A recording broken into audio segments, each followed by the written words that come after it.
Ladies and gents, today I'm going to show you how to do the bent over row. The bent over row is probably one of the best upper body compound exercises you can do in the gym. Basically, the bent over row works all the beach bod muscles, the bicep, between the shoulder blades, the rhomboids, and actually some of the lats as well.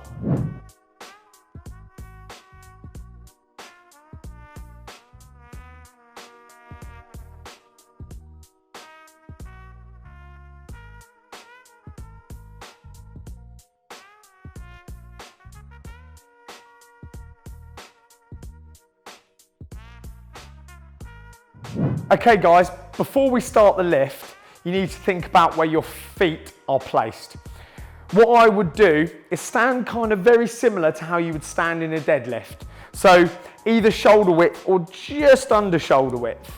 What you want to do is make sure the bar is over your feet. And as you grab the bar, what we're going to do is we're going to go for a supinated grip.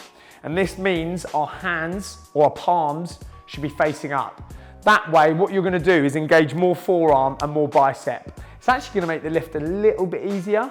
What you can do is you can use a pronated grip, but for today, I'm going to show you a supinated grip. So what you want to do, guys, is have your hands just outside your shins. If your arms brush past your back, that's completely fine.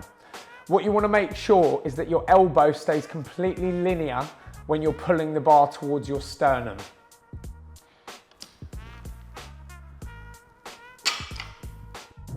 So now that we're into position, we need to know how we're going to pull and lower the bar. When you're pulling the bar, you want to pull it to about breastbone level, your sternum, or kind of just below your pecs. Before you begin the lift, like any lift, you want to breathe in as much air to your abdomen as possible. The reason the barbell bent over row is such a good exercise is not only is it working your back and your arms, but actually staying in this position isometrically works your legs. In other words, you're statically contracting your legs in order to stay in that position. You're basically having your knees just over 90 degrees and your hips about 90 degrees. And at the moment, I'm even struggling to stay in this position.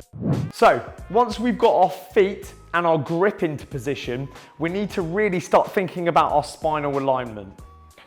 So when we're at the bottom of the bent over row, you want to retract your shoulder blades and keep your spine completely straight. Any extension or flexion at the hip is simply a deadlift. We're not trying to do that. You want to keep your body as strict as possible. And what we want to do is slightly bend our knees and keep our bum back. It's basically like being at the bottom of a deadlift.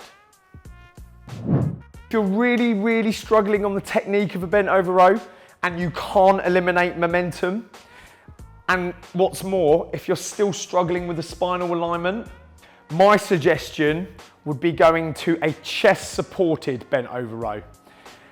And basically what that does is I'm lying face down on the bench, eliminating any possibility for momentum, and whilst we're laying down, our spine stays straight. So there is a wrong way of doing a bent over row, and if you're not breathing properly, if you're not contracting your core, your spine is going to crumple. So this is a wrong way of doing a bent over row. As you can see, my spine is under too much flexion. You're going to take a lot of force across your thoracic, and that is an injury waiting to happen. Another way of doing it wrong is using momentum throughout the movement. We do not want to use momentum at all. We want to isolate our back. In this instance, I'm going to show you how to not use momentum.